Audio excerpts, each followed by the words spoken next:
Fala, Wellington Paulo, bom dia. Que honra. Gente, 11 horas no horário de Brasília, sejam todos muito bem-vindos a esse projeto Gustavo Lopes e você. Hoje é uma manhã muito fria em Belo Horizonte. Eu acredito que aqui, eu até não conferi a temperatura. Wellington, eu quero uma camisa da América, quero autografada por você. Fechou? Eu boto ela do lado do Galo. Combinado? Uma manhã fria aqui em Belo Horizonte. Aqui, eu acredito que aqui onde eu estou, região centro-sul, a gente deve estar em torno de 15, 16 graus, pelo menos é essa a sensação térmica. Hoje vamos tratar sobre um tema que tem trazido uma certa ansiedade para a grande maioria das pessoas, que é ou que são as questões atinentes ao direito imobiliário. Além, não, eu estou falando de direito imobiliário porque a nossa convidada é advogada, mas vamos um pouco além, vamos tratar também, vamos falar também das questões práticas, negociais. Muito bom dia. Eu vou te chamar de Cris, eu não vou quebrar esse protocolo. Cristiane, para mim, é outra pessoa. A Cris, ela é formada em Direito, é mestre e é especializada na área imobiliária. Ou seja, o dia a dia dela é conviver com as questões imobiliárias, conflitos imobiliários, soluções imobiliárias, demandas imobiliárias. E é justamente por isso que é tão importante a presença dela aqui hoje, para a gente poder tratar não só das questões estritamente técnicas, mas do dia a dia mesmo, da prática. Né? Você que está em casa, que é locador, que é locatário, que está um tanto quanto perdido nesse momento, a gente vai tentar buscar aí algumas respostas para essas perguntas. Cris, muito bom dia. A gente sabe que o momento é muito complicado, tanto para quem aluga, quanto para quem tem um imóvel alugado. Especialmente no que diz respeito aos comércios, né? Porque a maioria das cidades decretou, se não lockdown, alguma forma restritiva no exercício do comércio. Você imagina que você está enfrentando isso muito no seu dia a dia, né? Bom dia, em primeiro lugar, bom dia a todos. Bom dia, Gustavo. Só não vou te chamar de Gu, porque não cabe aqui, mas é um grande amigo. O convite foi aceito com uma certa apreensão, porque o momento a gente tem que falar. A gente tem que falar do mercado imobiliário, a gente tem que falar dessas relações que estão tão pesadas, conflitantes, mas também é um momento onde nós, advogados, nós, juristas, também não temos as soluções. Então, nós estamos, na prática, vivenciando as questões que são trazidas, a cada uma delas buscando alternativas. São soluções para minimizar os impactos. Se a gente for analisar a própria legislação, tudo que tem sido trazido pelos governos é no sentido de minimizar impactos, mas ninguém tem as soluções. Então, o que a gente está buscando no dia a dia, compreender esse mercado. Eu acho que a gente já sabe que é um mercado que hoje dificilmente vai trazer um locatário em posição de desvantagem. Aquele conceito antigo do locatário numa posição pior, Hipossuficiente. hipossuficiente, ele inexiste. Hoje em dia nós temos um mercado equilibrado, locadores e locatários dependendo igualmente daquele contrato. A maioria dos contratos no Brasil, o Secov já fez essa pesquisa, ele traz um locador com um único imóvel, ou seja, aquela pessoa não é mais um grande proprietário que tem 6, 7 imóveis, principalmente os residenciais locados. Então, a gente está falando de um mercado, especialmente o mercado residencial, muito, muito equilibrado e precisando que nós regulemos olhando para esses dois lados com empatia, olhando para esses dois lados com sabedoria e verificando que, principalmente, o atual proprietário do imóvel é alguém que depende daquele valor para subsistir. Não adianta a gente sair desse contexto, porque há pesquisas que igualam a renda do proprietário com a renda desse locatário. Entende, Gustavo? É isso que a gente tem que olhar. A gente tem, de um lado, então, e é interessante porque a gente tende a pensar a situação de maneira antagônica, conflitante, locador versus locatário. E, né, pelo que você está dizendo, na verdade, seria uma situação para que ambos olhem, para que ambos observem a situação conjuntamente. Sim. Bom, partindo dessa premissa de que não temos um hipossuficiente dessa relação. Na relação residencial, né? Residencial, tá. Então vamos começar pelo residencial. A partir da premissa que não temos uma relação... Ei, Lu, que honra a luta aqui. Ô, Lu, eu queria conversar com o seu marido. Aqui. Não, eu tô falando sério. E não tô cantando, apesar dele ser um gato mesmo. Eu queria bater um papo com ele sobre futebol, sobre carreira. Querendo ou não. Eu sou fã dele. Ele fez um gol de cabeça que eu lembro até hoje, deu pulando. O marido dela o Eduardo, foi goleiro do Atlético. Eu sei. Depois bate um papo. Das pessoas. Depois bate um papo com ele se ele me dá essa honra. Bom, então a gente tem essa situação de ambos olharem para os mesmos lados, para o mesmo lado, né? Uma relação mais de apoio mútuo do que de conflito. Na prática, aí duas perguntas. Na prática, o que tem acontecido? Como que essas situações têm se desenrolado? Primeiro. Segundo, qual conselho que você daria? Se a gente tem hoje um locatário que teve uma queda de receita, que não está aguentando pagar o aluguel pelas mais diversas razões, a gente tem do outro lado um locador que precisa daquele dinheiro para sobreviver. O que você aconselha? Então, o que tem acontecido na prática e qual seria o mundo perfeito, a saída perfeita para essa situação? O mundo perfeito nas relações do inquilinato nunca existiu. Nunca existiu. Os conflitos sempre existiram. Até porque são relações que invadem. Hoje em dia a gente tem as administradoras aí para compor. Então, o primeiro conselho sempre é que procure uma imobiliária. Pode parecer um conselho elitista, mas hoje em dia a gente tem contratos que, até mesmo em relações, né, a gente está falando dos grandes centros, até mesmo em relações pequenas, por um valor que é muito insignificante, podem fazer a diferença na hora de uma negociação, porque geralmente as imobiliárias têm, como eu, advogados vinculados a esse Então, tipo. É melhor o proprietário do imóvel ter uma administradora imobiliária? Eu sempre achei, Gustavo. Eu acho que essas relações, quando elas tomam a pessoalidade, por um aspecto, elas realmente podem levar a um conflito. Mas, na prática, o que está acontecendo? Em primeiro lugar, com o Covid, veio um impacto imediato do pedido de redução de valor de aluguel. Esse impacto ele não foi só no comercial, mas ele veio muito na questão residencial. E aí, o que eu criei? Né? Eu conversei lá com o pessoal da locação e procurei acalmar todo mundo nessa gestão desses problemas, e eu criei uma brincadeira. Eu falei dos fake impactos. O que são os fake impactos? São as pessoas que estão vendo a situação acontecer, essa situação não as está atingindo, mas elas querem utilizar esse benefício. Querem se aproveitar.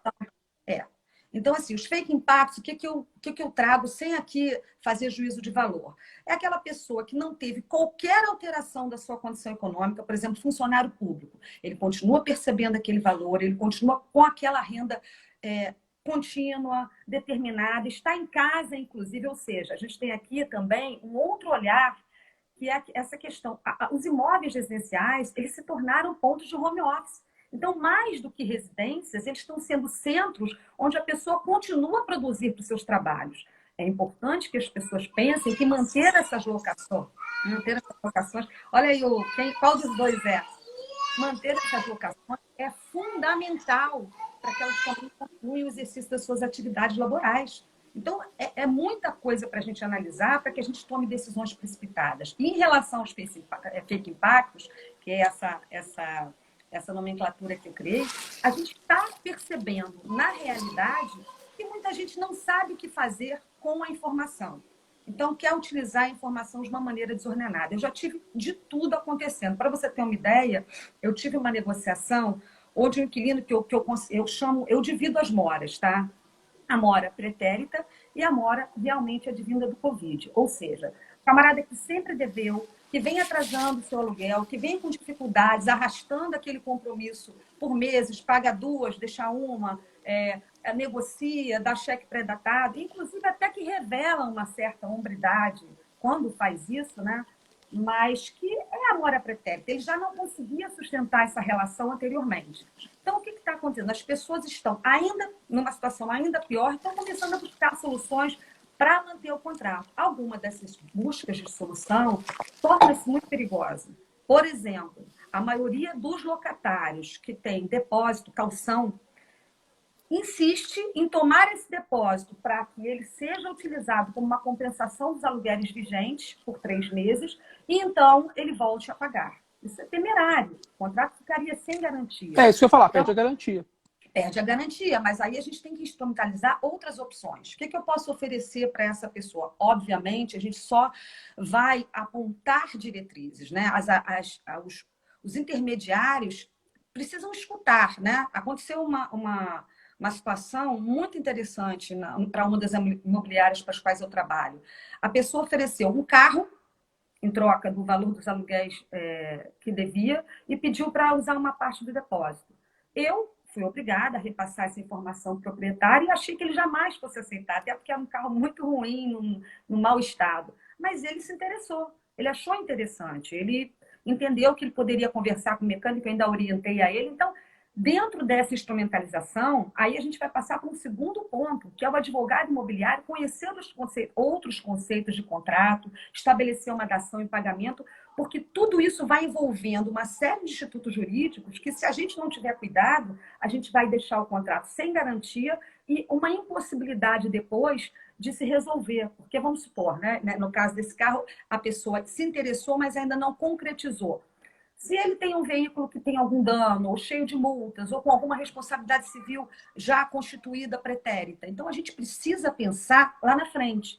Todas as soluções, elas precisam ser visualizadas com positividade, ou seja, muita vontade da gente acalmar as pessoas, estancar o conflito e orientar, mas também aquela visão de consequências. Por exemplo, a perda da garantia. O que a gente tem oferecido é que as pessoas, ainda que usem esses valores, tragam uma nova modalidade de garantia, ou seja, a substituição por fiança, eventualmente, né? O seguro locatício está muito caro, então as pessoas estão com muita dificuldade de fechar o seguro. O que a gente está fazendo também, muitas vezes? Chamando essas pessoas para o seguro e chamando o proprietário para que dê uma reduzida no valor locatício para equilibrar essa possibilidade de mutação para um outro tipo de garantia.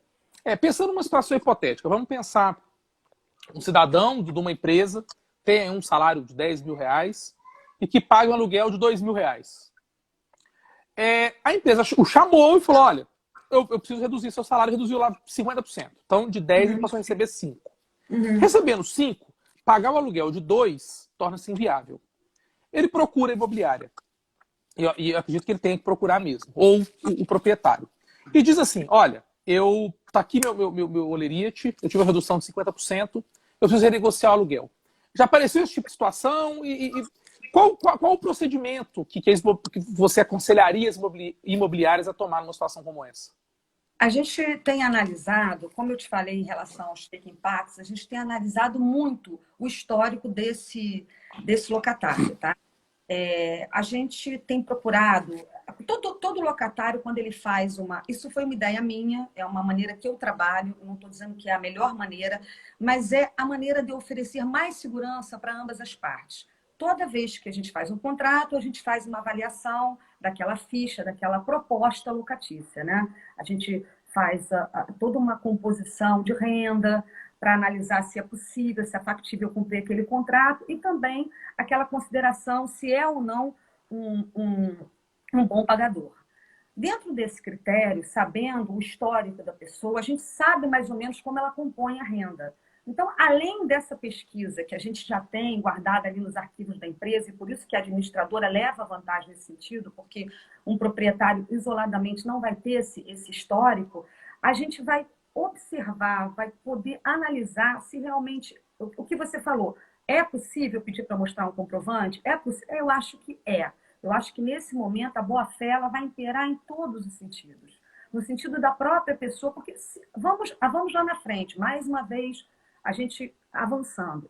Se essa revisão tiver que se dar em juízo, essa pessoa não vai ter que apresentar todo esse material para uma revisão judicial. Essa pessoa não vai ter que se munir de todos os elementos probatórios para equilibrar esse contrato para fazer uma revisional contratual? Então, se ela precisa judicialmente, extrajudicialmente na hora da composição, é de bom tom, não é obrigação.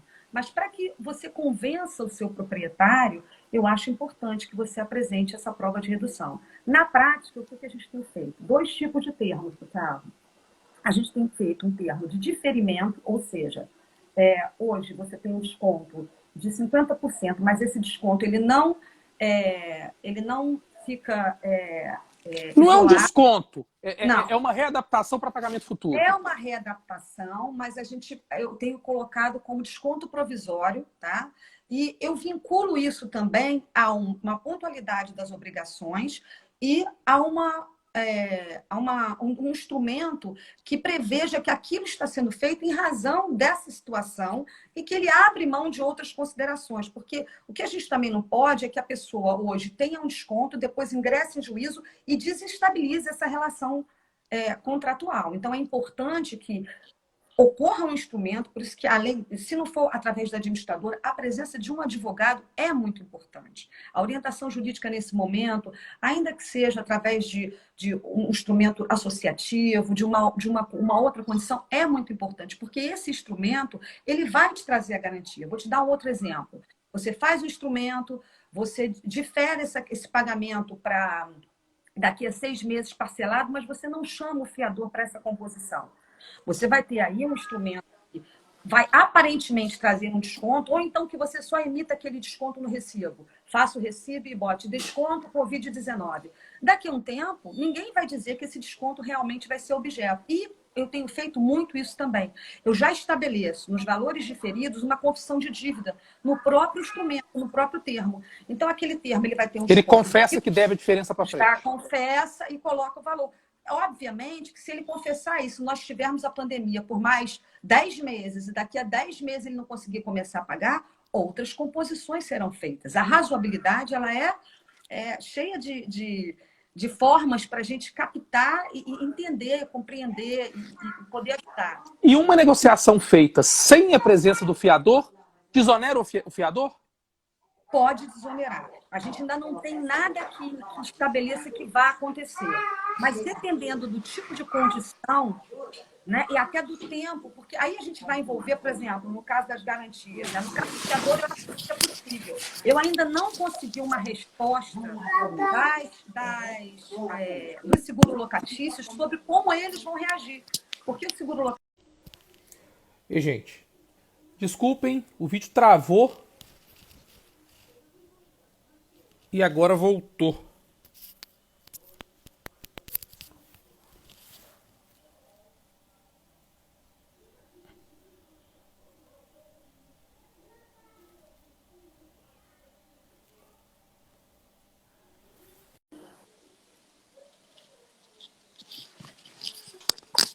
Opa, o vídeo travou e voltou. Tá bem frio em BH, viu, Andrei? Eu tô com frio. Mas se bem que eu vou tirar essa blusa. Voltamos. Bom, eu tinha te perguntado sobre o fiador.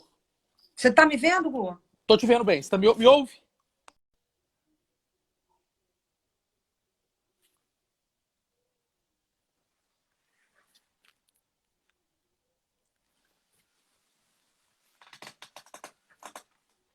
Parece que tá instável, gente. Pronto, a Cristiane voltou. Vamos chamar de novo.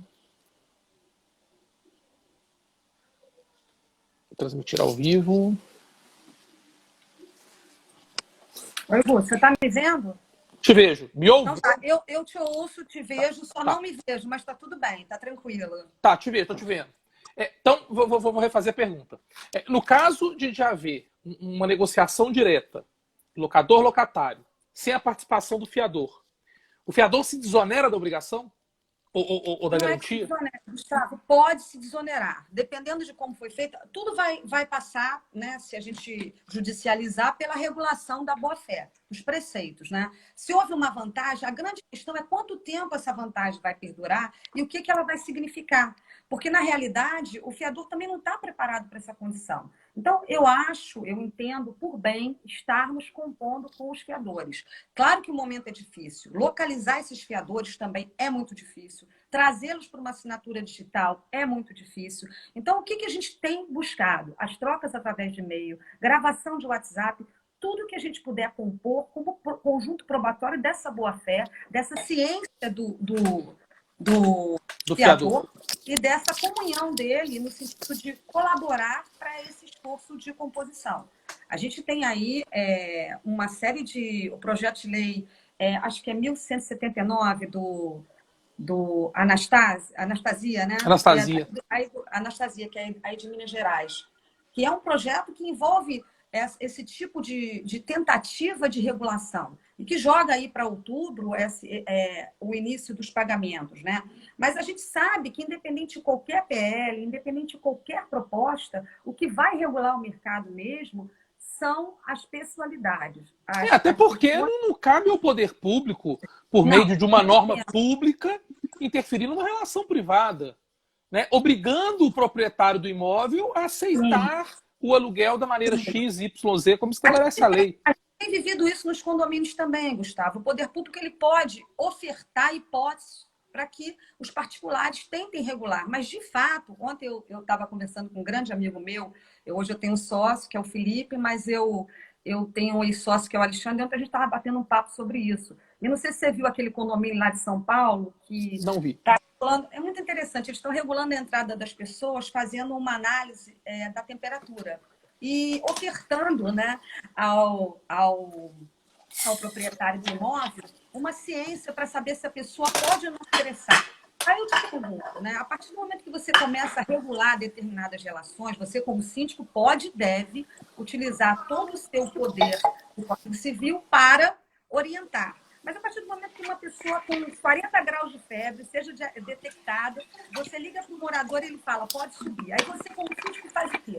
Bom, eu te avisei, é muito complexo. Então, a gente tem que saber até onde a gente vai com as nossas orientações para que a gente não ingresse numa seara privada que nos traga uma necessidade de decisão e que a gente não consiga realmente encontrar. Porque o momento é de muita reflexão. Os aluguéis comerciais, por exemplo... Eu vou entrar nisso já. Nossa, eu tô doido para entrar nisso. Eu quero fazer uma pergunta que o Wellington Paulo perguntou. Aliás, gente, o Wellington Paulo, capitão do América, campeão da Copa Sul Minas, campeão brasileiro da Série B, jogou no Santos, é um monstro sagrado do futebol mineiro e brasileiro, e que tem o nome dele cravado na história do América. Aliás, o Wellington Paulo, que hoje ele até me corrija se eu tiver cometer algum equívoco, é empresário do Bruno Henrique, que está lá no Flamengo, estourando de jogar bola, que para mim é o titular da seleção brasileira absoluto. Sem nenhum tipo de jabá ou puxação de saco. É o jabá desportivo. É o jabá desportivo. Cris, o Wellington Paulo está perguntando o seguinte: o irmão dele alugou um imóvel residencial, pagou antecipadamente 18 meses e vence agora dia 5 de maio. O irmão dele quer continuar no imóvel. O que ele tem em favor dele? Ou não muda nada o fato de ele ter pagado 18, tá lá 18 meses. O contrato termina 5 de maio. Terminou, né? Há 4 dias. 5 dias. Ele quer se manter no imóvel. Bom, em primeiro lugar, eu não sei como foi feita essa negociação, mas em favor dele, que se essa cobrança foi feita antecipada, sem um instrumento... Pagamento, ele pagou antecipadamente. Pois é, mas se o pagamento foi feito sem um instrumento que dissesse que não houve uma cobrança antecipada, eu vou mudar a forma de falar para ser melhor compreendida, já é ruim, né? O proprietário não poderia ter feito isso. Eu acho que, em favor, sempre a pontualidade, né? Hoje, ele poderia... sempre composição, né? O que ele tem em favor é que o proprietário, nesse momento, vai ter uma dificuldade de conseguir uma ação... Não que ele não possa fazer a ação de despejo, ela por outros instrumentos, ou por tempo, ou por retomada para uso de terceiro, vinculada a qualquer uma daquelas condições do código, ela continua sendo possível. Não é que... Mas, em favor dele, eu acho que a pontualidade, né? O fato de ser um bom pagador... E essa questão que a gente nem quer entrar muito aqui, mas não poderia ter sido cobrado antecipadamente. Ele pode ter querido pagar e talvez tenha feito um instrumento ponderando e ofertando esses valores. A lei veda pagamento antecipado? Veda. E existe penalidade, caso um proprietário cobre antecipadamente ou exija lá, dá 3 meses de aluguel antecipado. Sim.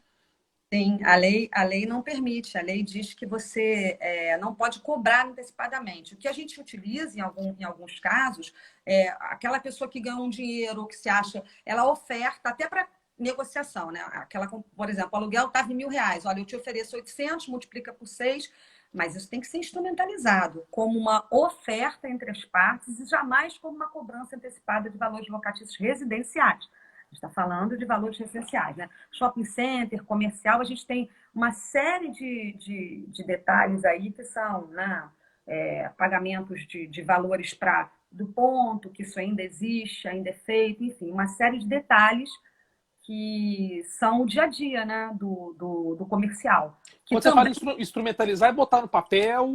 sim, toda vez que eu falo instrumentalizar, Gustavo, é colocar no papel.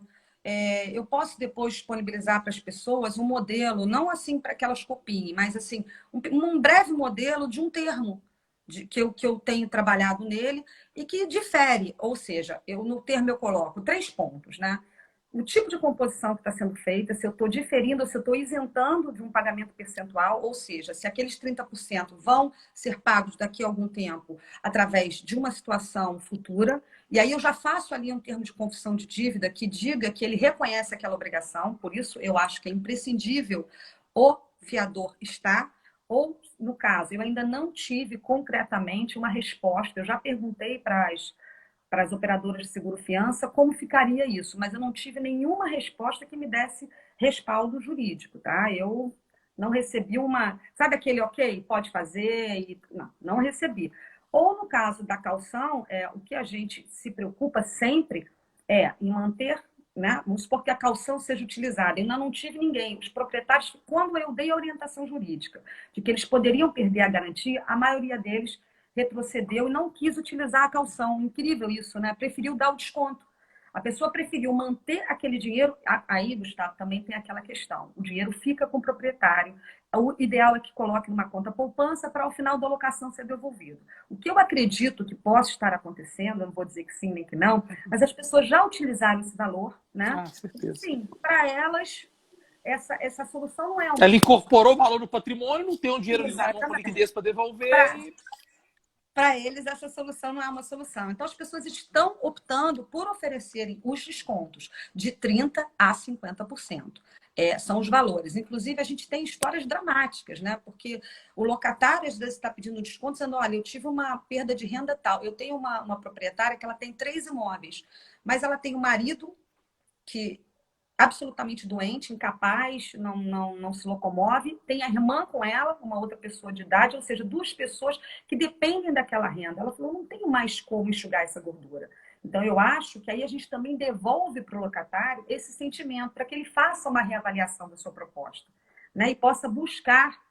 Às vezes é preferível que daqui a 6 meses eles voltem a uma negociação, mas dentro de um critério justo, humano, do que eles entrem em conflito sem conhecer um ao outro. Então, o que eu tenho feito? Sem passar, aí é a minha forma de agir. Eu não quero passar a mensagem do locatário direto para o locador. Eu faço a intermediação, eu pego o documento, traduzo em um parágrafo curto qual é a proposta, se é 30%, como ele pretende pagar, envio e faço essa ponte aí, tentando equilibrar, até para que não ocorra, mas mostrando efetivamente para o locatário que é imperativo que ele conheça também a realidade do seu proprietário. É muito importante que ele conheça. Eu tô doido para entrar na parte comercial, né, dos imóveis comerciais. Porque a gente tem o proprietário que conta com aquela receita, que espera aquela receita, afinal de contas é o patrimônio dele, muitas vezes ele usa como renda, como quase um, entre aspas, salário. É salário. E temos do outro lado o locatário que, por um impedimento legal, existem ferramentas, decretos, resoluções, legislações, enfim, oriundas do poder público que o impedem de fazer o uso daquele imóvel. Uhum. Então, o cara aluga para ele poder usar para fins comerciais, mas vê o poder público que diz, você não pode usar. E como ele não pode usar, ele não está aferindo renda para pagar aquele aluguel. Do ponto de vista jurídico, como resolver esse novelo? Como desembolar esse novelo? Em primeiro lugar, a gente tem que separar esse novelo, dar uma fatiada nele. olhar o caso concreto, olhar para aquele caso. A gente precisa entender quem é esse locatário mais uma vez, tá? Vou te dar um exemplo. Se eu tenho alguém que trabalhe com farmácia, supermercados, supermercados o crescimento foi de 25%, farmácias eu acho que foi 15%. Ou seja, esse mercado está superaquecido. Não há motivação para que óbvio, não há motivação para que eles peçam qualquer redução. Muito pelo contrário, né? Eles estão aumentando o seu faturamento. Por um outro lado também, há aqueles locatários que ficam numa situação intermediária, porque eles já compuseram, quando eles montaram os seus negócios, os seus investimentos, eles já compuseram ali todo um quadro de arrecadação, são aqueles, inclusive existem componentes locatícios que não são só o aluguel, mas existem percentuais sobre faturamento que já prevêem essa equalização. Então, eu vou dar um exemplo para você, tá? Uma academia que hoje ela esteja dentro de um shopping center, que ela esteja fechada. A gente precisa ter um olhar cauteloso para saber se realmente ele é um possuidor direto que não está usando em absoluto o seu imóvel ou se ele está usando aquela locação para fazer negócio. Eu não estou dizendo que a gente não vai precisar compor. Sempre haverá uma motivação, quando a gente tem um fechamento absoluto, para que a gente chegue a um consenso. Mas vou te dar um exemplo mais absurdo ainda, no shopping center agora que eu tive. A gente tem um pequeno espaço locado para antena de sinal de telefonia. Aquilo ali continua sendo utilizado da mesma maneira, é um simples espaço para recepção daquele sinal. E aí me vem a proposta do locatário para reduzir 50%. Qual o fundamento? Qual o fundamento? Onde ele está perdendo?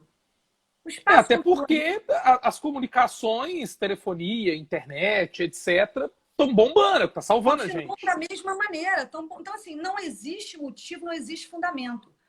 Ao contrário, nós temos outros que conseguem nos trazer a informação que realmente não... Por exemplo, né? Vou trazer aqui exemplos reais. A pessoa é fornecedor de sucos, empadas, etc. Também tem que haver uma... Eu não gosto de usar essa palavra investigação, eu prefiro usar a palavra análise, mas uma verificação bem calma, né? Eu estava olhando a advogada do Secov dizendo que o momento é de negociar, negociar, negociar. E eu vou dizer que o momento é de negociar, mas é também de avaliar, avaliar, avaliar, analisar com quem eu falo e o que compõe a renda daquela pessoa, né? Por exemplo, a pessoa está fazendo isso, mas já conseguiu trabalhar remotamente com esse mesmo produto, continua utilizando o espaço para armazenamento, etc. Então, nós temos que ponderar aí quantos por cento para aquela pessoa, aquele espaço é importante para que ela deixe a sua mercadoria. E pensando nesse cenário, frustrada a conciliação. Porque eu concordo, eu entendo que negociar na vida, tudo é melhor nós resolvermos, eu e você, do que entregarmos para um terceiro resolver. E normalmente quando o terceiro resolve, nenhum dos dois fica satisfeito. Não, nenhum dos dois queria. Não. Quando os dois resolvem um comum acordo, normalmente os dois ficam satisfeitos. Sim. Então, frustrada a negociação. Negociou, verificou, analisou, frustrou. O proprietário do imóvel está irredutível, o locatário realmente não tem como pagar, frustrou a negociação. E aí? Bom, em primeiro lugar, essa negociação tem que saber quais foram as etapas dela, né? Se eu tive uma mediação, se eu tive um profissional, talvez trazer por exemplo, estou negociando com um grande restaurante onde somos 2 advogados. Então, isso facilita muito. 2 advogados conscientes, mas frustrando, a gente vai judicializar. E para judicializar, eu entendo, eu ainda não tenho, eu tenho algumas decisões sobre condomínios, mas ninguém ainda está enfrentando essa situação pela seara judicial. Eu entendo que a gente vai ter a proporcionalização desse momento da mesma maneira que a gente faz as revisionais, provando situações de PTU, provando situações pretéritas, se essa mora é de agora, se essa mora é anterior. E aí, eu não quero aqui, estando ou não de um lado ou de outro, o que a gente vai usar é aquele critério mesmo de abrir as contas. Dizer o seguinte, olha, fulano trouxe esse imóvel da seguinte situação. Estava vendendo, eu tenho um caso como esse, a pessoa estava repassando o ponto nesse exato momento e houve uma desistência daquele receptor. Tá? Ele já tinha desistido dessa locação. Ele tem toda uma contabilização, ele já sabia o que ele teria ou não que arcar, ele já contava com uma situação e houve essa desistência. ele teria que recolocar o imóvel em condições de habitabilidade, não colocou. A gente vai ter aí uma gama de consequências que não são só relativas ao Covid. O que eu estou dizendo, Gustavo? A gente vai ter que extrair desse momento o que é realmente o dano Covid-19 e o que são relações paralelas que podem até ter sofrido assim uma sensibilização, mas que já eram anteriores. Eu acho que na justiça a gente vai encontrar nas ações revisionais uma ponderação baseada em documentos. As pessoas vão ter que abrir as suas reservas, dizer... Eu até sou um pouco ousada. Eu acho que a gente tem grandes proprietários aí em situações onde eles talvez possam compor até com outras rendas. E também temos locatários nessas condições. Né? Locatários que têm vários investimentos. Eu sei que a gente estaria quebrando a regra empresarial de não misturar as contas. Mas, nesse momento, esse panorama vai ser avaliado. Quem é esse locatário? Né? Eu não acho que seja justo que uma grande empresa... Para tudo há argumento. Né? Eu conversei com uma grande empresa do ramo de medicamentos e planos de saúde, e eles estão... Vou te dar esse exemplo, porque eu acho que esse exemplo é muito bacana para a gente analisar o que é boa-fé. Né? O camarada me pede uma isenção de 3 meses de aluguel, uma empresa aí que está no mercado bombando. Aí ela... Isenção. Pediu isenção, Oi? não pagar. Pediu isenção de 3 meses de locação. Caramba. Aí ele fez essa proposta dizendo que ele estava tendo que investir muito em saúde, porque ele estava tendo que comprar equipamentos mais caros para combater o corona, etc. Mas aí eu vejo na internet que essa mesma empresa doou 50 e tantos milhões, que essa mesma empresa vem praticando atos assim, inclusive criando outros hospitais. Eu acho extremamente humanitário. Mas ela não pode fazer isso com o dinheiro que ela deve ao seu proprietário, causando para o proprietário, que é uma pessoa física que depende daquela locação, um dano, um ônus por conta de uma intenção de um caráter humanitário que ela tem que honrar com as suas obrigações. E se há dinheiro, que ela fizesse uma doação de 50 milhões menos alguma coisa e pagasse as suas obrigações. Eu não posso ir para essa mesa de negociação sem trazer para ela a sua realidade. Seja... Ela pode doar o dinheiro dela, né? Se ela deixar de pagar o cara para doar, é o famoso gozar com o dos outros. Sim, exatamente. Então, assim, de uma maneira ou de outra, a gente tem visto muito isso no mercado. Pode parecer estranho, mas não é. É isso que está acontecendo. Pessoas que, de repente, estão trabalhando aí com academias, continuam usando o espaço, seus professores continuam dando aula online. Há uma redução, a gente pode até proporcionalizar, mas o que não pode é essa pessoa entender que ela está desobrigada a pagar. Eu recebi algumas correspondências onde a pessoa dizia simplesmente assim, bom, nem IPTU eu vou pagar, porque o poder público tem que lançar mão. A gente teve aqui no Rio já Corpo de Bombeiros adiando essa recepção desse valor do tributo. Mas não vai ser assim. Até porque a gente tem... Aí eu acho que é consciência social, é função social da propriedade, todos aqueles institutos que a gente conhece. Se eu sei que o poder público depende da minha arrecadação, para que ele honre também algumas obrigações na esfera de saúde, eu preciso ter uma outra visão. É aquela situação, né? A gente que é da área desportiva. A lei de Gerson não pode se aplicar aqui em hipótese alguma. O mercado precisa ser regulado com coerência, com sabedoria, com... É impressionante, né? Mas essa questão dessa empresa de plano de saúde me chamou a atenção porque está público e notório, eu não preciso investigar muito. É só eu jogar na internet e perguntar o que ela vem fazendo. E ela vem trabalhando de uma maneira maravilhosa. Por que em relação ao seu proprietário, ela quer levar essa vantagem devida? Eu não creio que, mesmo judicializando, eu vá ter um juiz que me conceda uma decisão, sequer uma redução em fase liminar do valor locatício. Eu não acho que isso vai acontecer. A gente vai ter aí também... a boa-fé dos contratos ela vai prevalecer, ninguém vai estabelecer como condição exclusivamente o Covid-19. Não vai. A gente sabe disso, a gente sabe que a teoria da imprevisão, da onerosidade excessiva, tudo isso ele vai ser... A gente vai precisar realmente do judiciário. Vai ter alguma dificuldade. Né? A gente não tem dúvida que vai ter. Aqui no Rio, a gente não sabe com quem vai despachar. Inclusive, o judiciário aqui do Rio tem sido muito atencioso em relação a atendimento dessas demandas por e-mails, etc. Mas o fato do secretário nos atender não significa que o processo vai ter o andamento. Não. Ô, Cris, tá complicado. O Tomás, que é o comendador lá em Nova Lima, manda e desmanda na cidade, Grande Tomás. Gente, eu não tô me vendo, tá? Então, se eu tiver descabelado ou qualquer coisa errada aqui, eu não tô me vendo. Eu só vejo o Gustavo. Tá muito bem. A tela não tá partida para você, não? Tá, mas acontece que entrou a solicitação de vídeo travou, então ela fica na minha tela, eu não consigo me ver. E eu não quero mexer para a gente não cair de novo, Não entendeu? cair de novo. Que loucura. Então, vamos lá. O Tomás fez uma ponderação, uma pergunta que eu achei bem interessante e eu até estava mais ou menos aqui na minha pauta te perguntar. Desculpe. Então, a gente está até agora falando de locação, 8.245, é isso? Sim. Sim, 91. 8.245, 91. De 91. Eu não era nem nascido. Mentira, quem me dera. Então, a gente está falando até agora da questão de locação. O Tomás fez uma pergunta ligada aos condomínios. Então, em relação às taxas condominiais, considerando a natureza das despesas, qual o procedimento a ser tomado? E aí ele faz um comentário. Essa redução da taxa, caso exista uma redução da taxa, isso pode gerar uma série de problemas para o síndico, uma vez que o orçamento foi aprovado em Assembleia. Então vamos pensar. Eu moro num prédio com 10 apartamentos, o prédio gastou água, gastou luz, pagou limpeza, pagou isso, pagou aquilo, sei lá, gastou... Eu tenho que fazer conta fácil para fazer... 5 mil reais. 5 mil reais dividido por 10, 500. Se eu reduzo para um, o outro paga 300, vai dar um buraco de 200. Quer dizer, então, como proceder? Né? E eventual redução de taxa, isso pode realmente gerar problemas para o síndico? Como é que funciona a questão dos condomínios? Nossa, essa questão ela é muito, não é só uma, a gente não pode pensar em só uma situação. Tá? A gente tem que pensar nisso como um todo. Na prática, a gente sabe que os condomínios estão negociando, né? Eles estão gastando menos material de limpeza em algumas áreas, mas mais em outras, mas eles estão negociando com as empresas de uma maneira a conseguir reduções.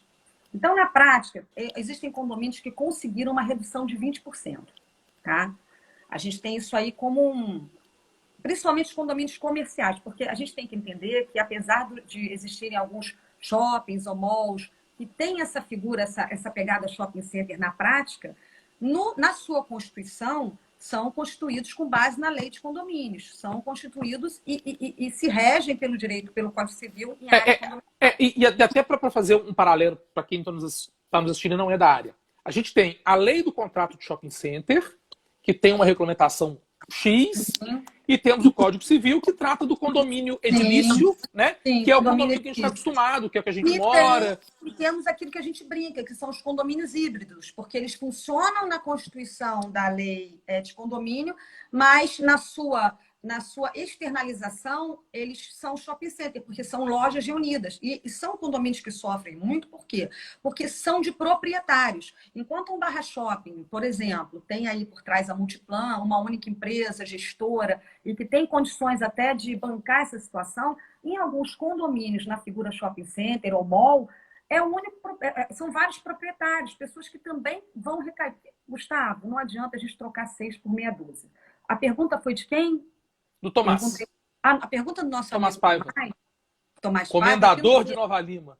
Então, comendador, eu não tô conseguindo ver as perguntas aqui, mas, de fato, lá na frente a gente vai tocar 6 por meia dúzia, nem que seja na prática. Por quê? O que eu vou te explicar? Se você faz uma redução hoje desses 20%, em primeiro lugar que eu estou sugerindo, só tive um condomínio que fez isso, tá? Inclusive na figura mall.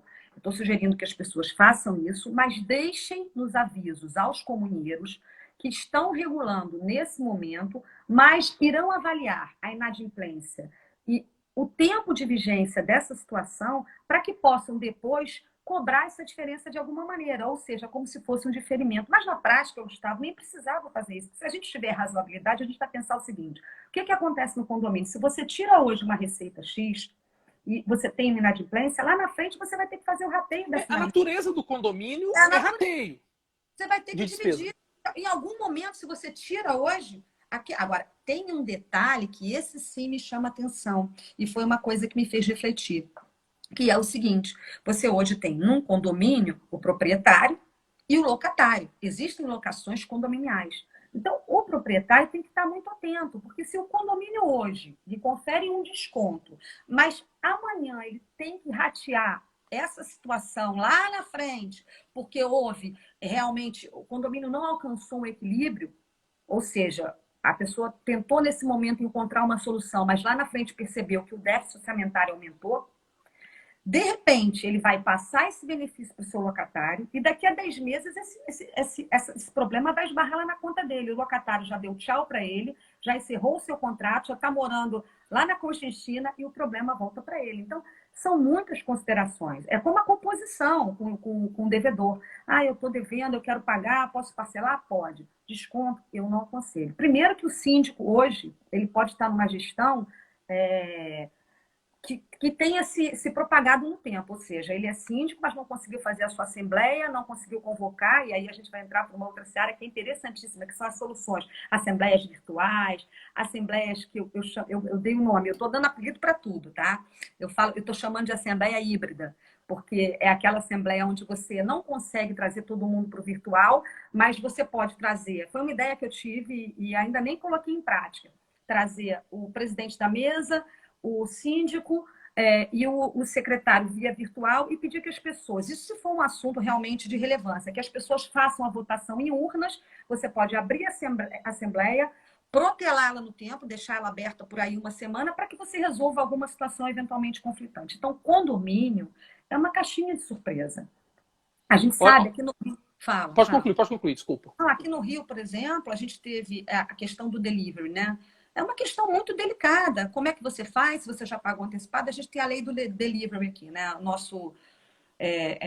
nosso gestor criou dizendo que a gente não pode impedir. Lei municipal. Na verdade é o seguinte, não, acho que foi estadual. Foi estadual.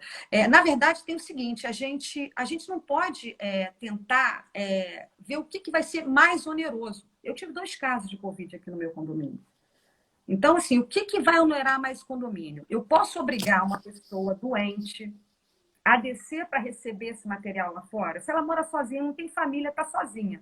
Ou está isolada com alguém que também já pode ter contraído. Como é que eu posso obrigar essa pessoa? Eu estou aqui com 2 meninos, 2 bebês, e para eu descer é complicadíssimo. E já aconteceu de eu mandar o delivery voltar, porque o rapaz não quis. Eu falei, infelizmente, eu não tenho como descer. Então, cancela. Bom, primeiro, audiência qualificadíssima. Gustavo Delbin, vice-presidente da Federação Paulista de Futebol. Embargador Leonardo Pacheco, assistindo a gente aqui também. Audiência qualificadíssima. Espetacular. Eu fico aqui, eu até arrepio, porque começou como um sonho, como uma brincadeira de um projeto de fazer um programete de televisão e está tomando corpo. Essa semana a gente vai ter bate-papo todos os dias às 11 da manhã até sábado. Super legal. Gustavo, você é muito abusado. Você começa a falar, chama a gente para falar e não deixa a gente falar de você. Você não me deu 1 minuto para falar sobre o que eu acho. Mas nós estamos aqui para falar de vocês. Do conhecimento de vocês. Eu sou um mero trampolim aqui.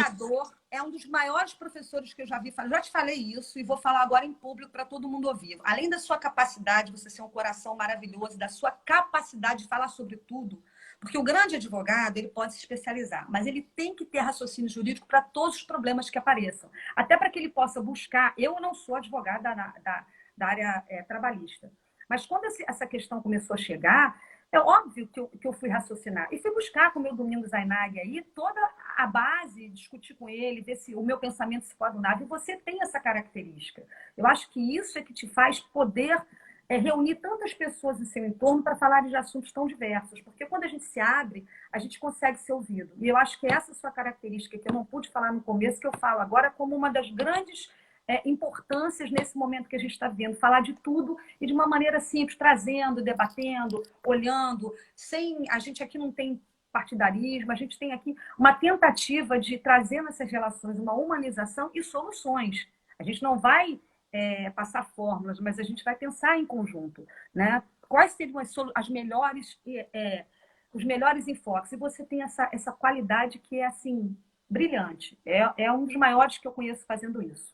Okay, obrigado. Fico feliz em ouvir. Eu uso o meu Facebook pessoal. Agora eu queria ter uma página séria, mas o meu Facebook pessoal e alguns grupos de WhatsApp para tretar. Aí, às vezes, eu estou um pouquinho... Deixa eu caçar uma treta aqui. Mas as pessoas me conhecem, sabem que a ideia é dar uma cutucada, tirar da situação de conforto para a gente poder pensar, evoluir, enfim. Eu fiquei até sem graça. A gente está aqui para falar de vocês, não é de mim. Voltando à questão dos condomínios. Bom, vamos pensar primeiro num condomínio Eu não ouvi, Gustavo. de casas. Oi? Condomínio Algum de problema? casas?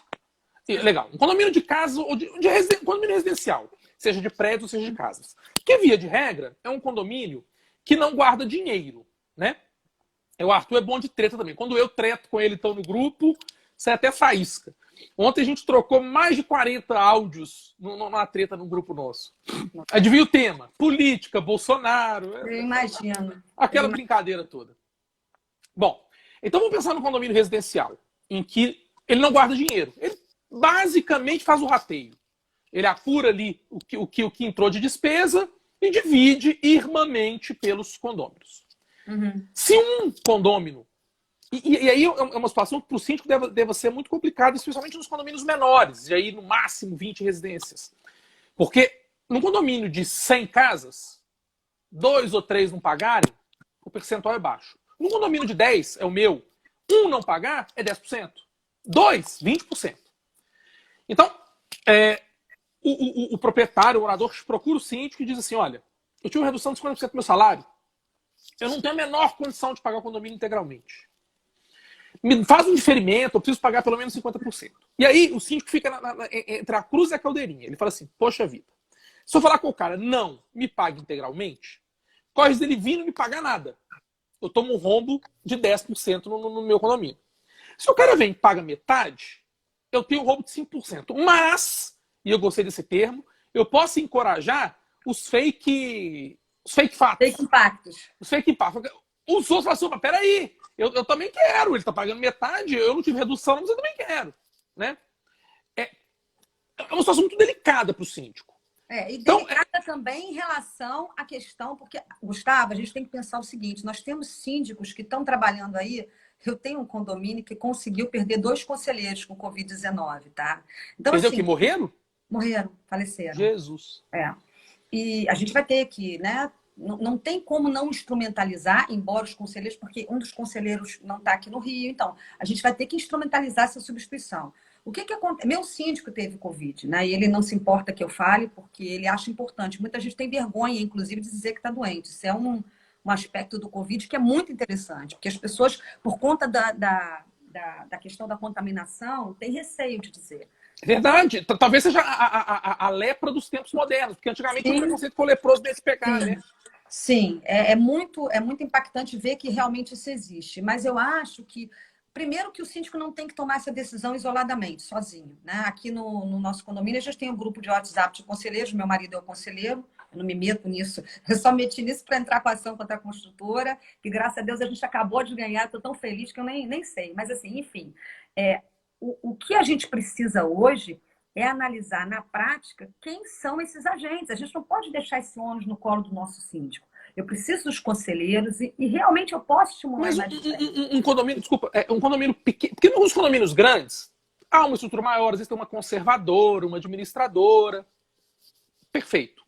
Mas pensando nos condomínios de até 20 apartamentos, que normalmente a bomba estoura no colo do síndico, se muito tem um síndico contratado, profissional que fala, né? E que também fica ali sem muito poder de decisão. Gustavo, a gente vai ter sempre um fundo de reserva. É obrigação a gente ter esse fundo de reserva. Pode usar esse fundo de reserva? Aí é que tá. Para usar esse fundo de reserva, eu teria que ter uma autorização assemblear. Eu considero que, diante da emergência que a gente está vivendo, numa inadimplência fantástica que nos leve a não conseguirmos honrar com as nossas principais obrigações, eu creio que essa utilização é devida. Tá? Inclusive, eu conversei aqui com o meu síndico, a gente estava fazendo arrecadação para uma determinada reforma, inclusive obra necessária. Mas, nesse momento, esse valor eu acho que tem que ficar reservado. A gente não sabe quanto tempo isso vai durar. Então, eu creio, porque aí também a gente vai entrar pela seara de boa-fé. Se o síndico tomou determinada atitude para evitar um prejuízo ainda maior, eu não creio que ele vá ser responsabilizado. Principalmente com essa vertente que você traz, o condomínio pequeno. Eu aqui também sou 27 casas, entendeu? Então, assim... Pequeno! Se um deixar de pagar é 5%, se 2, 10%, e por aí vai. E eu já conversei com o meu síndico, que eu vou apoiar ele integralmente em tudo que ele precisar em relação a providências para que, eventualmente, a gente, numa inadimplência, não deixe nossos empregados sem recebimento. Nós já tomamos algumas providências aqui bem legais, como, por exemplo, dizer para o empregado para ele vir para o trabalho de Uber, ou com outro, uns têm bicicleta, outros têm o próprio carro, a gente paga a gasolina, ou seja, soluções, mais uma vez, humanizando essas relações para evitar o contágio, né? Porque independente de qualquer coisa, ontem eu estava discutindo com esse mesmo amigo. Ele falou: poxa, mas a gente podia liberar a academia de tempos em tempos, o funcionário ia lá, ia fazer a descontaminação, e pelo menos um ou outro que tivesse algum problema de saúde no condomínio pequeno poderia usar. Como é que eu posso liberar uma área comum? Colocar um cidadão ali para fazer ginástica é uma coisa que passa todas as, né, todo tipo de possibilidade de contaminação, e colocar o meu funcionário em risco. Então, acho que a gente tem que pensar de uma maneira coletiva. Não tem mais esse pensamento da minha necessidade, eu preciso fazer exercício. O eu se foi. A gente está em busca do coletivo, da solução de equilíbrio, de empatia, de calma, de respeito ao outro. Então, eu Pensando acho que... como advogada de condomínio, vamos pensar que um condomínio, um síndico te procura. É uma pergunta até bem... o síndico te procurou. Falou: doutora Cristiane, eu estou numa situação no meu condomínio, que eu estou com uma inadimplência alta, o pessoal pedindo para negociar. Eu estou pensando em abrir o caixa, chamar todo mundo para uma assembleia, que seja virtual, e falar: galera, o negócio é o seguinte, ó, eu tenho X, nossa despesa é Y. Ou a gente realinha alguma coisa aqui, ou vai cortar a luz, vai cortar a água. A luz não vai cortar porque eles estão dizendo que, né, pelo menos existe uma providência para que isso aconteça. Mas eles estão indo. A Light está comparecendo em alguns condomínios que têm salas para corte da energia, porque são coisas antecedentes, né? Tá. Aí, você aconselharia o Tomás comentou ali agora que eu estou vendo, o síndico tomar uma decisão emergencial na urgência e depois fazer a de referendo na Assembleia. Então, na Assembleia. Se o síndico te procura hoje, fala: olha, eu estou numa situação essa, que a gente já conversou, o que eu faço? Qual que é a medida que eu tomo até para me resguardar de responsabilidade civil?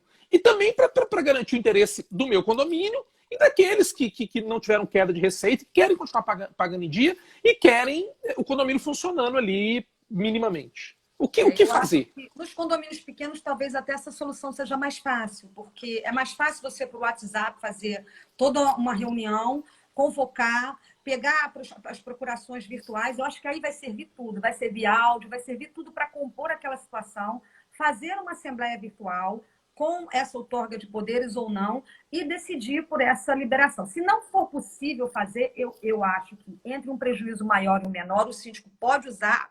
Aí eu acho que cabe a assinatura dos conselheiros. Óbvio que aí a gente tem o outro lado, né? Se tiver um cri-cri no condomínio que queira responsabilizar o síndico e os conselheiros, vai juntar todo mundo que assinou. Se tiver, não. Todo tem. Se tiver, não. Todo tem. Vai ter. Para que essa dívida... Mas o que a gente espera é que as pessoas tenham, de alguma maneira, entendido que o momento é diferente, né? Então, a gente vai buscar nessa pessoa também. Aí eu sou daquelas advogadas chatas, Gustavo. Eu vou buscar se aquele meu mesmo condômino, que no condomínio dele não está aceitando muito as regras, se ele não entrou com uma revisional lá, se ele não pediu a mesma coisa do outro lado, eu acho que aí a gente vai fazer uma espécie de investigação e analisar quem são essas pessoas, porque... Eu não posso ter, nesse momento, alguém que só pense em si quando está de um lado dessa relação, né? A gente precisa entender isso como um todo. Mas eu aconselho que o síndico venha, faça, reúna. Eu já pensei em várias hipóteses. Por exemplo, a gente ainda não teve isso. Eu tenho aconselhado, com base na PL do Anastasia, fazer um break. As pessoas pensarem que o momento agora não é de fazer assembleia, a não ser que seja uma coisa... Não tive nenhuma até agora. Eu administro um bom número de condomínios, né? Eu sou advogada de um bom número. Não tive, mas eu acho que eu vou ter. Em um, eu acho que vai acontecer. Porque a gente tinha uma ação na justiça, temos uma ação na justiça em relação à reforma de um imóvel. Essa situação veio pela Defesa Civil. Foi uma situação criada, eu entendo ela como criada pelo condômino, mas a gente vai ter que resolver de alguma maneira. Eu não posso... É uma obra, de certa forma, emergencial. Embora eu tenha até me respaldado porque a condômino entrou com a ação e não conseguiu a tutela de urgência. Mas a ponderação, eu acho que hoje, entre o ruim e o a calamidade. É ruim usar o fundo, até porque você não sabe por quanto tempo você vai usar e nem como você vai fazer a recomposição desse fundo. Mas o pior ainda é você deixar de pagar um funcionário, é ter uma situação Claro. grave. Por exemplo, né, aconteceu, aí você pode usar efetivamente, você tem autorização já para isso, uma situação emergencial. Estourou o encanamento, vai ter que usar. E tem que tentar recompor. E aí dá para fazer essa analogia da emergência. Sim. Ô, Cris, a gente vai caminhando para o final. Eu até passei um pouquinho do horário em razão do nosso problema técnico. Uhum. Mas eu vou te fazer uma pergunta que o Arthur já tinha falado lá em cima, acabou que na hora que a gente se perdeu. E que eu acho assim, não está intimamente ligada ao tema que a gente se propôs, mas eu penso que pode trazer alguma luz aí para a pergunta dele. É interessante, depois a gente até pode, conforme for, combinar um outro bate-papo só sobre esse tema. A pergunta que ele faz é ligada à holding familiar para minimizar gasto na transmissão de bens e eventual falecimento. Uhum.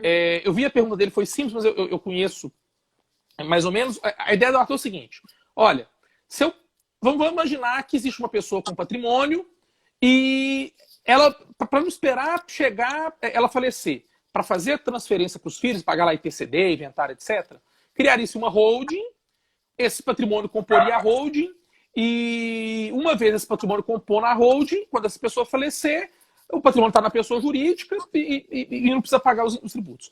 Financeiramente, em termos de transferência imobiliária, é vantajoso, não é vantajoso? Tem que analisar caso a caso. Como é que é isso aí? Bem rapidinho. Eu acho que a gente pode marcar até um bate-papo sobre isso, tá? Na verdade, eu recebi uma consultoria sobre isso. Eu nem posso falar agora sobre o que seria, mas foi de uma outra advogada que é especialista na área. E eu fui estudar.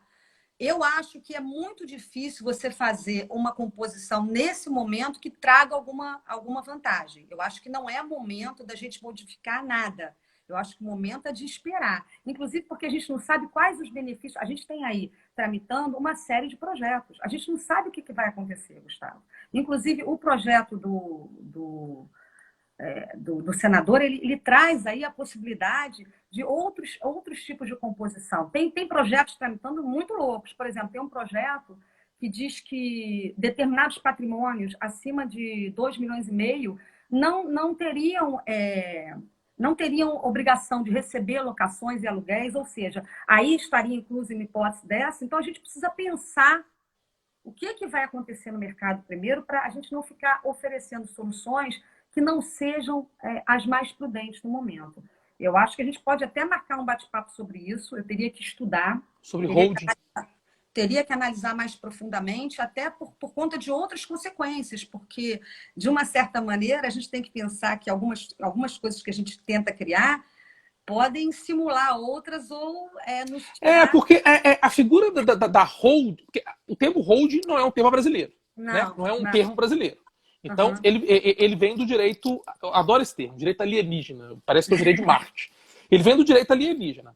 Nós não temos uma legislação muito regulamentadora. Ou seja, a gente acaba fazendo um arremedo do que a gente tem para poder adaptar a essa figura jurídica, né, de holding. No sistema empresarial, com o grupo econômico, isso já está mais ou menos recebido, está caminhando. Sim. Mas no âmbito imobiliário ainda pendem algumas questões. Né? Ainda pendem algumas questões. E a gente tem que pensar nas consequências para que a gente não faça situações onde a gente, de uma certa maneira, crie burlas. Tá? Eu não sei se essa foi a pergunta dele, eu não sei se eu consegui... Não, está dentro, claro. Não sei se eu consegui alcançar, mas a gente tem que evitar burlar.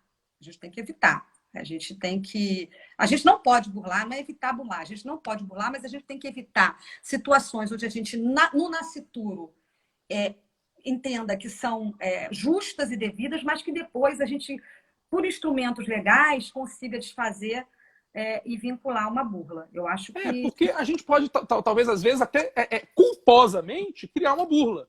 Sim. Né? Toma-se uma decisão ali... porque entende que é melhor naquele momento e lá na frente momento, né? E pode ser entendido como uma simulação de um negócio e tal. Cris, muito obrigado, foi show de bola.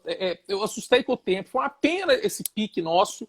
Depois nós vamos ajustar, porque nós vamos colocar esse bate-papo nosso no YouTube, para ele ficar aí para a Não, é posteridade. muito doido, né? Porque eu tô falando sem me ver. Então tem um determinado momento que você não conseguir ver a pergunta do outro direito, eu tô com a tela preta. Então, assim, eu não consigo alcançar exatamente, né? Será que sua tela não está invertida, não? Não, não, Gu, eu me vejo Virado assim, para...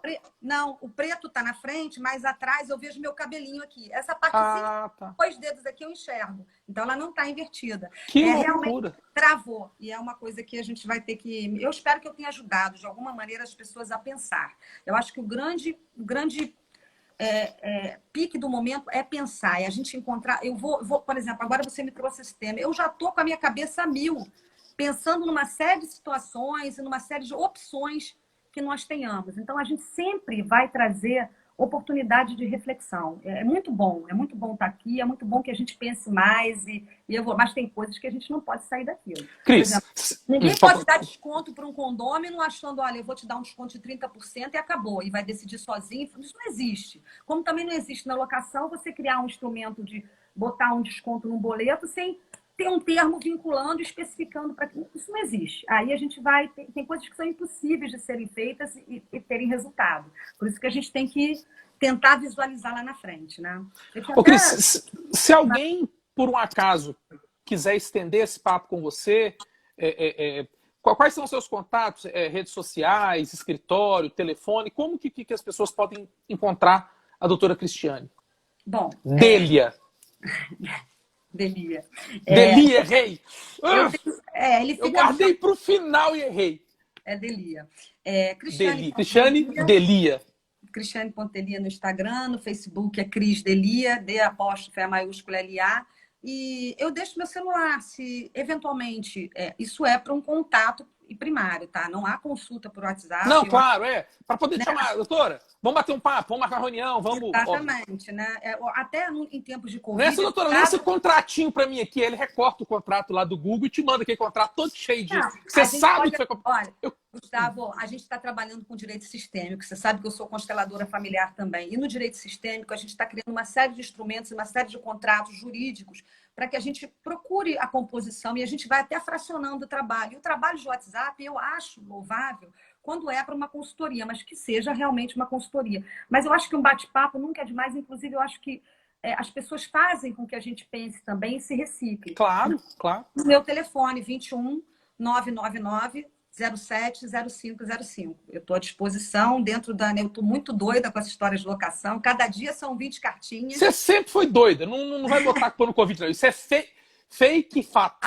Aceleradíssima, né, Gustavo? Mas antes acelerada e pensante do que inerte e não Graças a Deus, somos. Isso. Cris, muito obrigado. Eu vou colocar também os seus contatos na descrição do YouTube. Eu não sei quem está aí na tela para eu agradecer, eu não sei quem está conosco. Tem uma galera, eu até, assim, uma vez, quando eu observo, eu falo, fulano entrou, que legal e tal, tô vendo aqui o André, meu primo, obrigado, assistindo gente Nova Lima, Camila, o Léo Coutinho.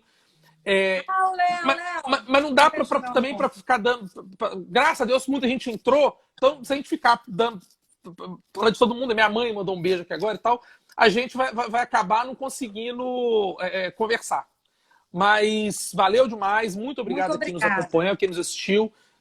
Um beijo para Camila. Eu já mandei. Desculpa aí pelo probleminha operacional que deu, mas nós vamos tentar alinhar para a gente disponibilizar esse bate-papo no YouTube. Cris. Valeu demais. Um beijão. Muito obrigada, tá? Obrigada Valeu. a todos. Tchau. Fica com Deus, uma semana iluminada. Tchau, tchau. Para você também.